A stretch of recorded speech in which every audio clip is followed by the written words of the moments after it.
This is Otago inFORM. It is used to order Otago University evaluations. It can be accessed from the Quality Advancement Unit's web pages.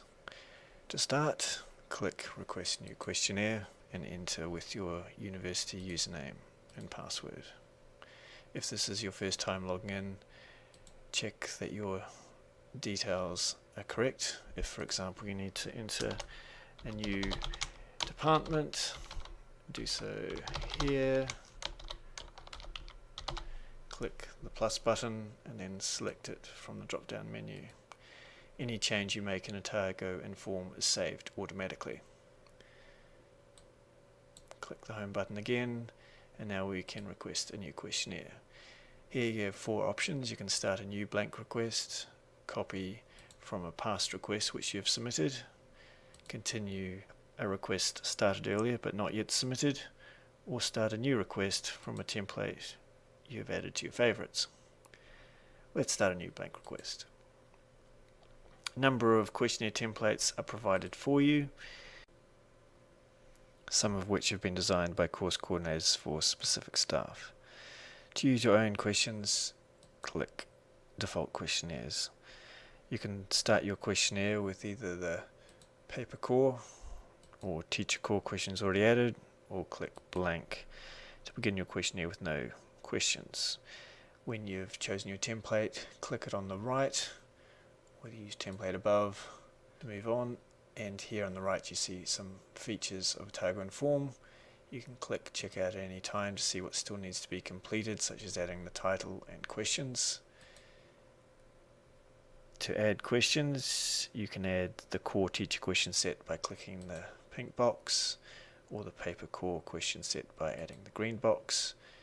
To remove these sets, click the cog wheel and do this. You can also add questions which have been saved earlier under your customs or favourites or our catalogues. You can search our catalogues and your favourites by keyword. So if we enter Dr. Spock, for example, this will return the additional teacher questions that contain Dr. Spock as a placeholder. You can click additional to see the question catalogue, which is broken down into subcategories. To add questions to your request, simply click the question until the checkbox is ticked. I'll also add some questions from my favourites which I saved earlier. To remove a question, re-click to untick the box. To see all the questions that have been asked, click on the left panel. You can remove a question also using the cogwheel. You can drop and drag questions to change their order. You can also add questions to your favourites for later questionnaires. To edit a question, click the cog and select Edit Question. If you edit the question, be sure to click Save and Replace or Save and Edit to return it to your current request.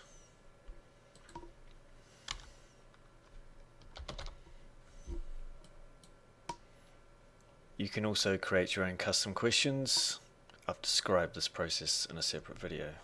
After you have chosen your questions, click Edit Questionnaire Details to provide more information about your request.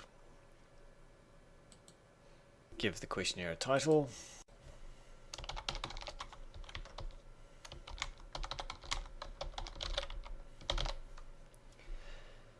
If you are ordering this questionnaire on behalf of someone else, click No here and search for the person. Sometimes their name doesn't come up straight away, so I have another go.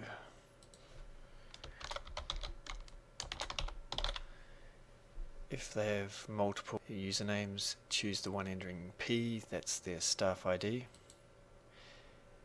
In this case though, I will just order this questionnaire for myself. Below it's got the email which the questionnaire preview and other notifications will be sent to. Change this if it's not correct by default.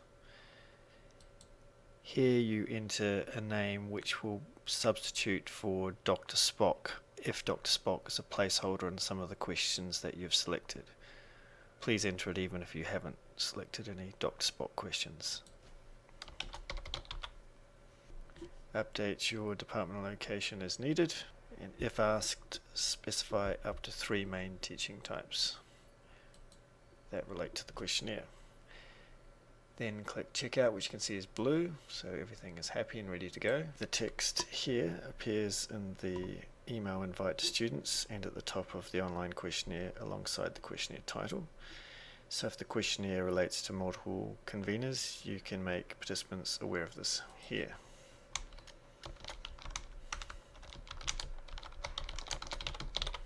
Enter the number of participants that will be emailing the questionnaire to.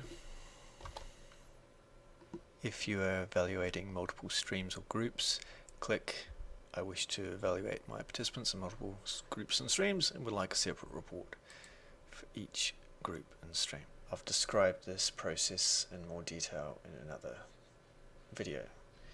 For now, I will just evaluate my participants as one group. We then need to know who to email the online questionnaires to.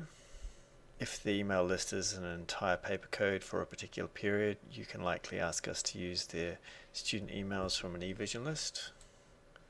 If you're evaluating multiple groups or part of a paper code, or if you want us to use non-student email addresses, then you will likely need to provide us with a list of each participant's name and email address. And click that option.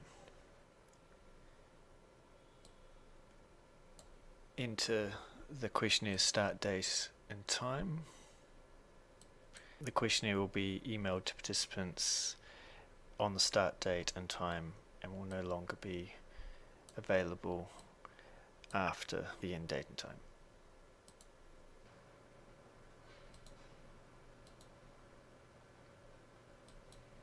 Enter the email of your holder or equivalent, who will also receive a copy of your evaluation results. If you are the HOD, then provide the email of the person you report to. Note anything else we may need to know to process this evaluation for you. Then finally submit your request at the top. You should receive an acknowledgement and an email fairly immediately from the evaluation service. Unless you have chosen custom questions, this email will also include a preview link to check the accuracy of your questionnaire. If you have included custom questions, a separate email will be sent within 5 business days while we proof the questions. Once submitted, you are unable to make any changes to the questionnaire. Instead, contact the evaluations team to correct any errors. You can check the progress of your questionnaire and monitor the number of responses to date.